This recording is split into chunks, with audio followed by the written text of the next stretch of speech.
Assalamualaikum warahmatullahi wabarakatuh. Salam sehat untuk kita semua. Perkenalkan, nama saya Denny Firmansyah, SKM MLink. Saya merupakan salah satu dosen tetap di program studi Teknik Lingkungan Fakultas Teknik Universitas Prabu-Muli. Pada kesempatan ini saya akan menyampaikan pernyataan dari dosen dalam unjuk kerja Tridharma Perguruan Tinggi atau yang disingkat dengan PDD UKT-PT bidang pengajaran berbentuk audiovisual pada salah satu mata kuliah saya ampuh di program studi Teknik Lingkungan, yaitu mata kuliah Kesehatan Lingkungan.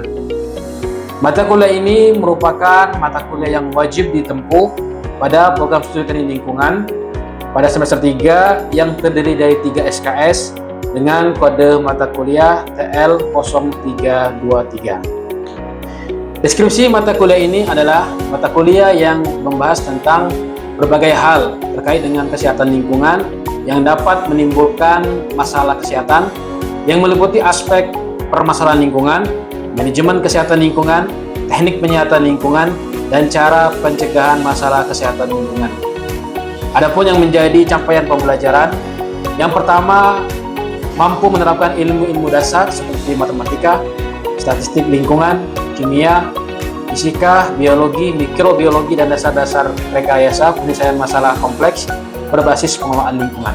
Kemudian yang kedua, mampu mengidentifikasi masalah, merancang sarana dan prasarana lingkungan, pengelolaan air buangan, penyediaan air minum, drainase lingkungan, sampah dan limbah B3.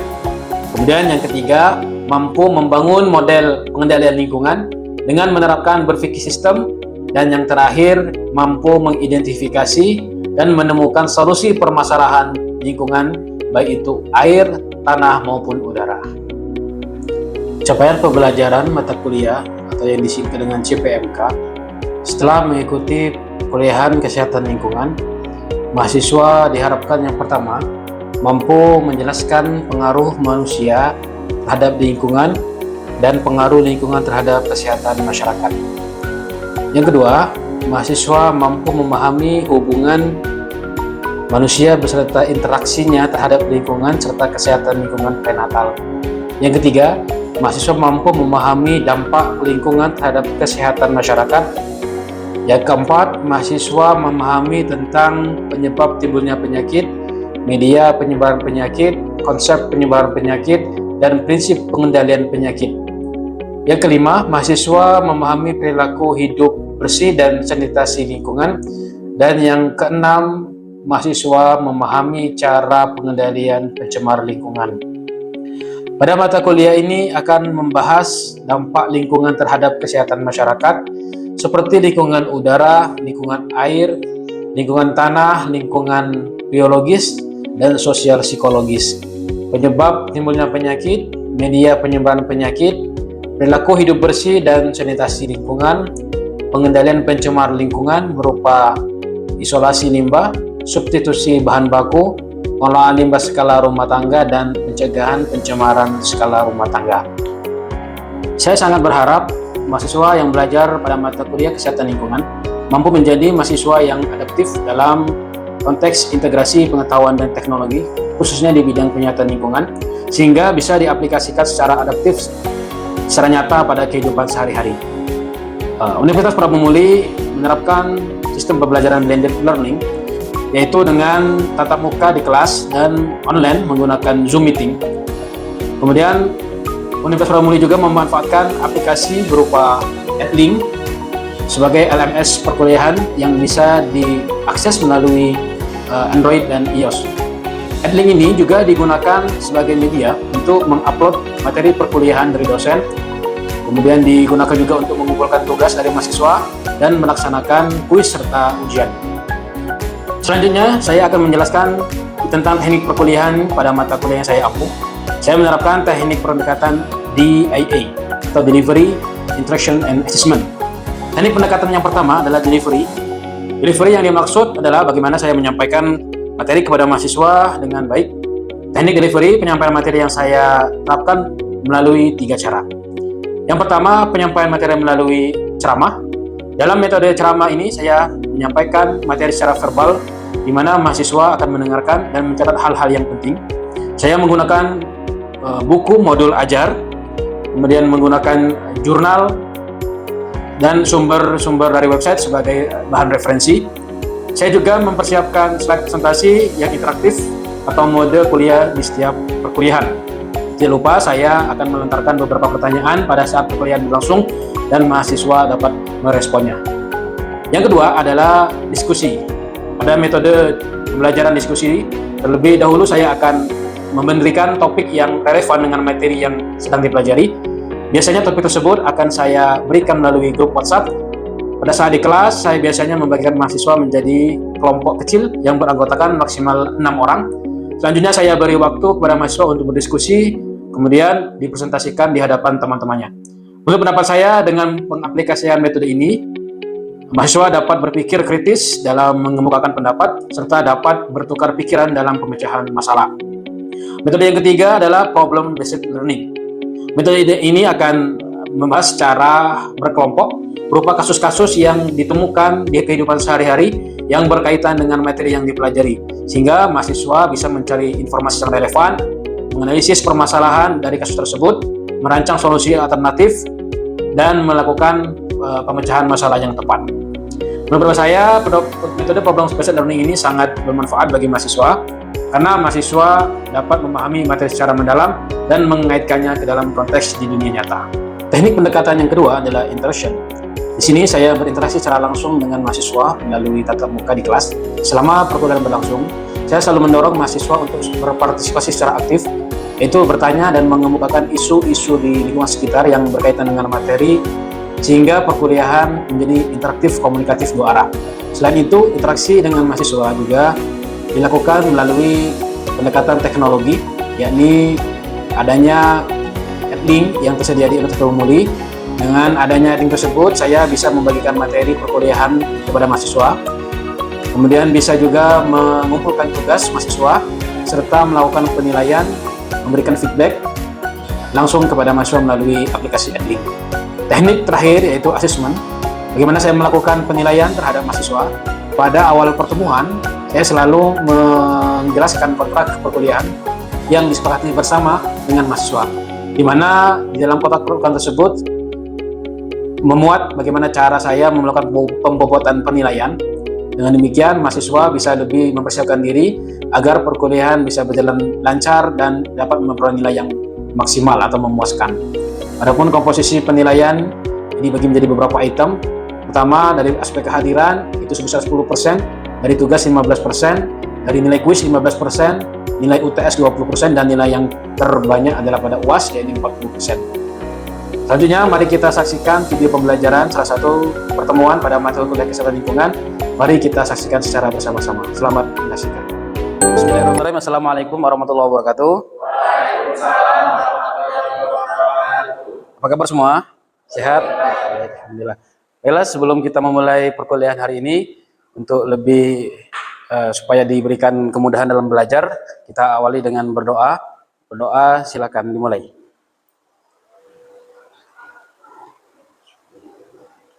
Doa selesai. Baik adik, kita dalam pertemuan ini akan membahas tentang konsep terjadinya penyakit yang terkait dengan kesehatan lingkungan ya. Baik, sebelum kita masuk ke materi hari ini, kita flashback kembali materi yang telah kita pelajari di pertemuan sebelumnya. Kita sudah bahas tentang definisi daripada kesehatan lingkungan ya. Kira-kira ada yang masih ingat apa definisi sehat dan definisi lingkungan? Oke. Si Padli? Baik Pak, saya akan menjelaskan kesehatan untuk yaitu keadaan sejahtera secara fisik, mental, dan sosial, bukan hanya terbebas dari penyakit maupun kelemahan Pak. Oke, itu definisi sehat menurut WHO. Silakan kita kasih plus. Jadi lingkungan adalah segala sesuatu yang ada di sekitar makhluk hidup yang mempengaruhi kehidupan makhluk tersebut. Seperti lingkungan abiotik, biotik, dan lingkungan sosial. Oke, baik. Tadi sudah dijelaskan oleh teman-teman ya, apa itu sehat, apa itu lingkungan. Sekarang bagaimana suatu penyakit ya itu bisa timbul yang berkaitan dengan faktor-faktor lingkungan. Jadi kalau kita melihat teori dari H.L. Bloom itu menyatakan bahwa derajat kesehatan masyarakat itu ditentukan oleh 4 faktor utama. Ada faktor lingkungan, faktor perilaku, faktor pelayanan kesehatan, dan faktor keturunan.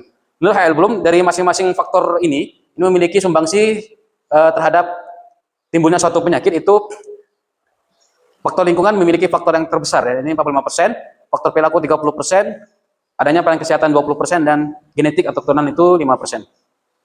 Oke, lingkungannya seperti apa yang bisa mempengaruhi terjadinya suatu penyakit, ya. Jadi seperti yang tadi dijelaskan oleh teman kita Pinka, apa itu lingkungan? Ya, lingkungan ini merupakan semua kondisi di luar dari manusia yang dapat mempengaruhi kesehatan baik secara langsung maupun tidak langsung. Di sini ada beberapa komponen lingkungan yang berpengaruh terhadap terjadinya suatu penyakit. Pertama ada komponen secara fisik, ya. Komponen secara fisik ini ada udara, air, tanah, suhu, cahaya, kebisingan, kemudian terkait dengan perumahan dan sanitasi. Kemudian di sini ada komponen yang secara biologis, adanya mikroorganisme, bakteri, virus, protozoa, jamur, dan lain sebagainya. Kemudian secara sosial, bagaimana manusia berinteraksi sesama manusia, ya, melalui pendidikan, pendapatan, kemudian dukungan sosial, ini juga mempengaruhi tingkat kesehatan manusia, khususnya dari aspek secara psikologisnya, ya. Oke. Ini menurut HL Bloom, faktor lingkungan menyumbang sekitar berapa tadi? 45% terhadap timbulnya suatu penyakit. Kemudian yang kedua adalah lifestyle atau perilaku. Ini tentunya dari individunya, dari manusianya, ya. Ada beberapa perilaku yang sehat dan perilaku tidak sehat. Di mana perilaku sehat dan perilaku tidak sehat ini, ya, ini mempengaruhi kesehatan dan timbulnya suatu penyakit dari masing-masing manusianya. Ada beberapa contoh perilaku sehat, ya, seperti mencuci tangan pakai sabun, kemudian makan makanan yang bergizi seimbang, olahraga teratur, istirahat yang cukup, tidak merokok, ya, kemudian tidak minum alkohol, kemudian menjaga kebersihan diri dan lingkungan. Ini contoh perilaku sehat yang tentunya akan berpengaruh terhadap kesehatannya. Kemudian ada faktor yang contoh perilaku yang tidak sehat, seperti apa? Merokok, minum minuman alkohol, kemudian kurang aktivitas fisik, ya, kemudian begadang, ya, sampai begadang, kemudian membuang sampah sembarangan. Nah, ini faktor-faktor yang atau perilaku yang tidak sehat inilah justru malah memberikan faktor terjadinya penyakit. Jadi, ya, ini faktor yang kedua menurut HL Bloom, ya, ini faktor perilaku yang mempengaruhi derajat kesehatan masyarakat. Kemudian yang ketiga ada Yankes atau pelayanan kesehatan, seperti adanya klinik, puskesmas, rumah sakit, ya. Jadi dalam Vaskes ini, Yankes ini ada beberapa bentuk layanan yang diberikan, mulai dari promotif, di mana dilakukan upaya-upaya penyuluhan kesehatan ke masyarakat, kemudian edukasi masyarakat, kemudian ada preventif seperti adanya imunisasi, kemudian ada general check up, pemeriksaan kesehatan secara umum untuk mendeteksi penyakit lebih dini, kemudian upaya-upaya kuratif, ya, pengobatan, kemudian penanganan medis, perawatan di rumah sakit, di puskesmas maupun di klinik. Dan rehabilitatif ini adalah upaya pemulihan kesehatan ketika seseorang sudah sakit, kemudian masa pemulihan dilakukan rehabilitatif, seperti adanya fisioterapi, kemudian konseling, bagaimana tindak lanjut daripada kesehatannya. Oke, kemudian yang keempat ada faktor keturunan atau gen. Ya, ini tentunya faktor genetik ini merupakan faktor biologis yang diturunkan dari orang tua, ya, kepada anaknya. Ya, kalau secara faktor genetik, ya, ini tentunya di luar dari faktor perilaku, faktor Yankes maupun faktor lingkungan. Yang mana ini alamiah, ya, sifat alamiah yang berasal dari orang tua ke anak. Ciri-ciri faktor genetik ini diturunkan saat konsepsi melalui gen. Kemudian ini kalau secara gen ini tidak dapat diubah, ya, karena sudah secara alami. Ya, kalau tadi faktor lingkungan, faktor perilaku itu kita bisa rubah, ya, dengan berbagai macam pola, mulai dari perilakunya, kemudian kebersihan lingkungan. Tapi kalau faktor genetik ini sudah alamiah sendirinya, ya, jadi tidak dapat dirubah. Dapat mempengaruhi struktur tubuh, fungsi organ, kemudian risiko penyakit. Contoh halnya kalau orang tua, ya, orang tua sudah ada riwayat gula, ya, penyakit diabetes, ya, itu biasanya besar untuk menurun ke anaknya. Ya, faktor ini yang tidak bisa dirubah. Oke, itu tadi 4 faktor utama, ya, yang mempengaruhi dari kesehatan masyarakat menurut HL Bloom. Sekarang kita masuk kepada materi bagaimana sih konsep terjadinya penyakit itu yang erat kaitannya dengan kesehatan lingkungan. Jadi pada konsep ini, pada konsep terjadinya penyakit ini tadi, faktor lingkungan memiliki peran yang besar, ya, 45%. terhadap timbulnya penyakit. Untuk itu ada kajian teori tentang bagaimana penyakit itu terjadi terkait dengan kesehatan lingkungan. Di sini ada agent atau penyebabnya, kemudian ada host ini penjamu bisa daripada manusia, hewan, kemudian ada environment, ini lingkungan.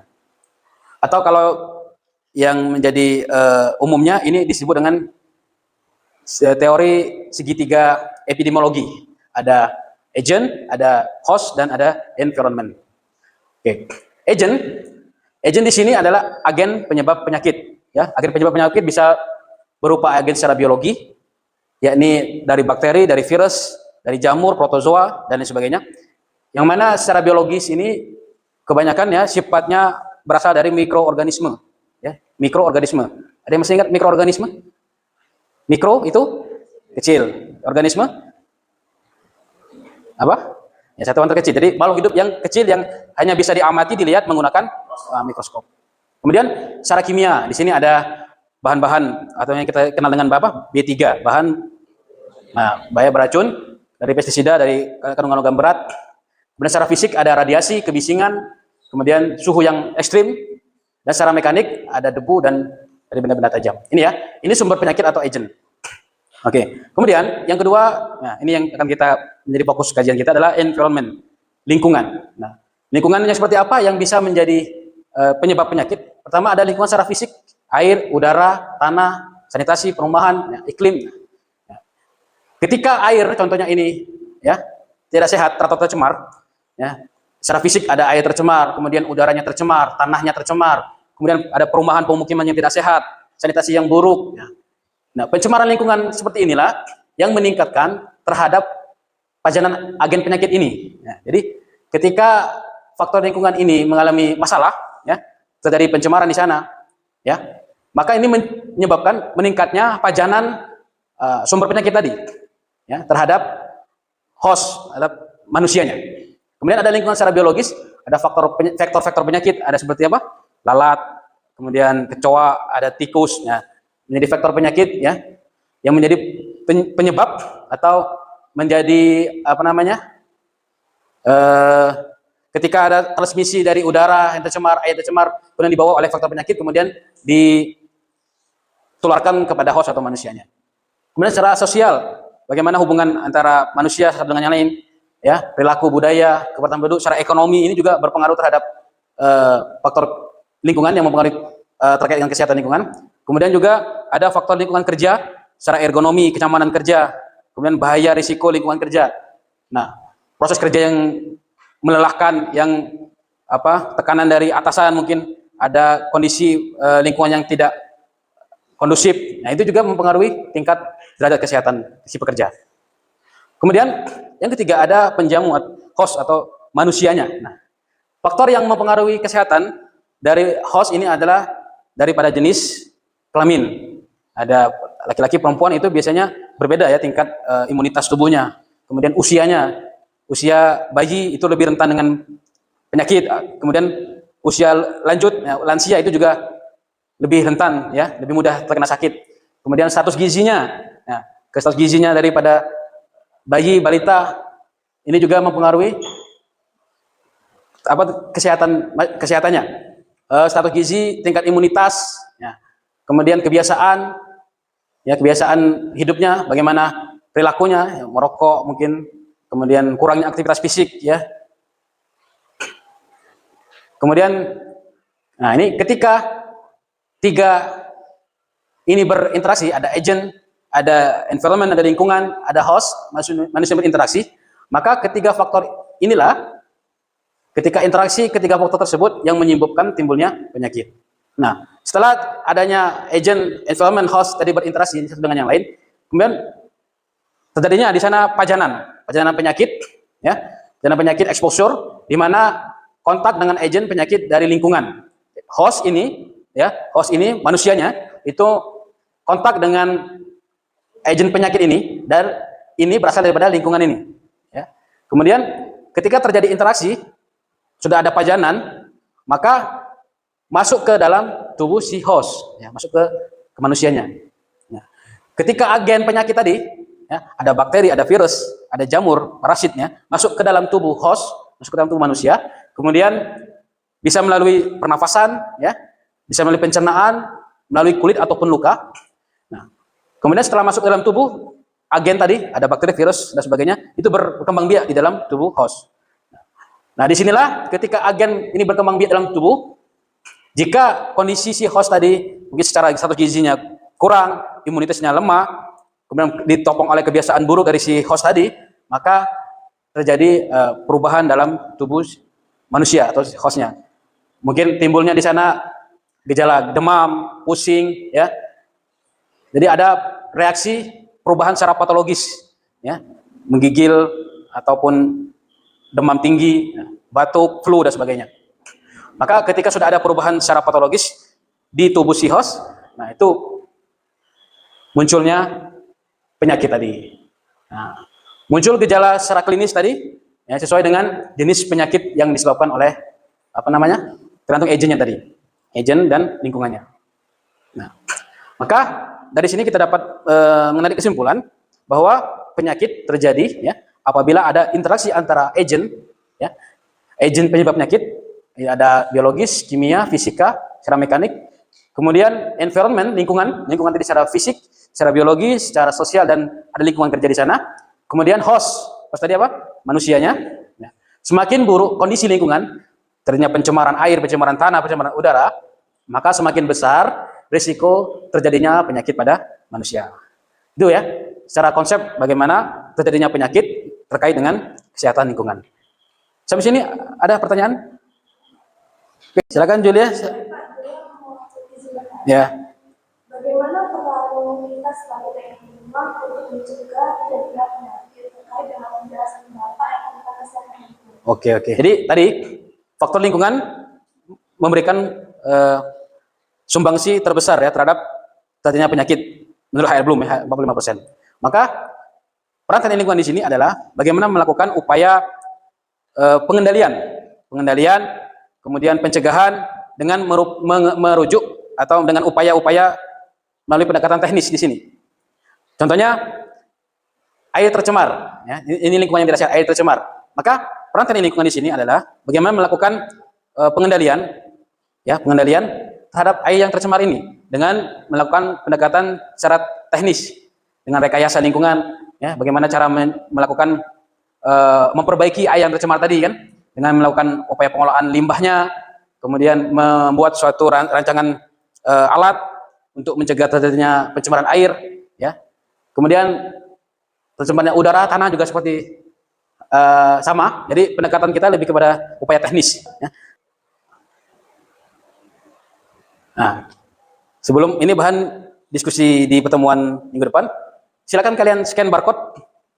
Kira-kira contoh penyakit yang berbasis lingkungan itu apa saja?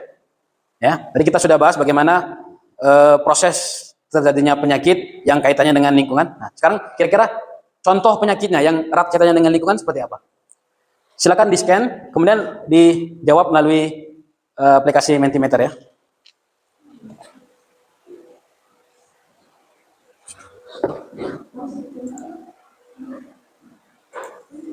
Oke, nanti ketika kalian klik akan muncul di sini apa yang kalian jawab. Muncul? Oke, silakan jawab sebanyak mungkin contoh penyakit berbasis lingkungan.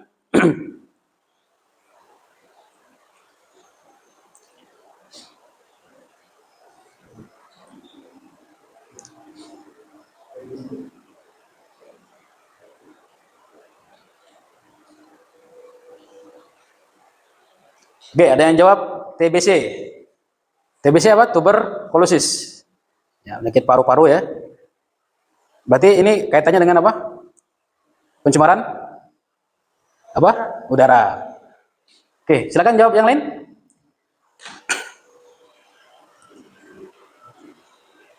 Ada ISPA, infeksi saluran pernapasan, demam berdarah, oke. Malaria, tipes.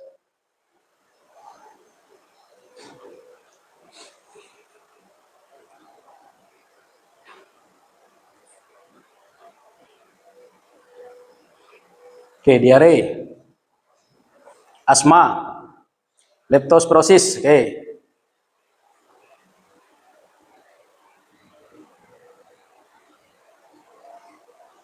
Oke, itulah contoh-contoh penyakit berbasis lingkungan ya, yang erat kaitannya dengan kesehatan lingkungan. Oke, ini contoh penyakit ini, silakan kita jadikan bahan untuk diskusi di pekan depan. Nanti saya sudah bagi kelompok lewat link. Nanti per kelompok akan membahas satu penyakit. Kelompok satu nanti ada diare, jadi jelaskan apa itu diare, kemudian penyebab diare, faktor lingkungan yang mempengaruhi. Kemudian ada TBC, ada demam berdarah. Nanti ini contoh-contoh penyakit ini bahan diskusi kelompok di pekan depan ya. Oke. Baik, sekian pertemuan kita hari ini. Kita sudah bahas tentang konsep bagaimana terjadinya penyakit ya yang terkait dengan kesehatan lingkungan. Jangan lupa ya, dipersiapkan tugas kelompoknya, minggu depan kita presentasi. Demikian perkuliahan hari ini kita cukupkan. Kurang lebihnya mohon maaf, semoga ada manfaatnya. Saya akhiri pertemuan hari ini. Assalamualaikum warahmatullahi wabarakatuh. Waalaikumsalam warahmatullahi wabarakatuh. Dan video rekaman proses pembelajaran untuk mata kuliah kesehatan lingkungan pada program studi teknik lingkungan Fakultas Teknik Universitas Parapumuri. Video ini digunakan sebagai salah satu syarat penyusunan dokumen pernyataan diri dosen dalam unjuk kerja Tridharma Perguruan Tinggi atau PDD UKTPT.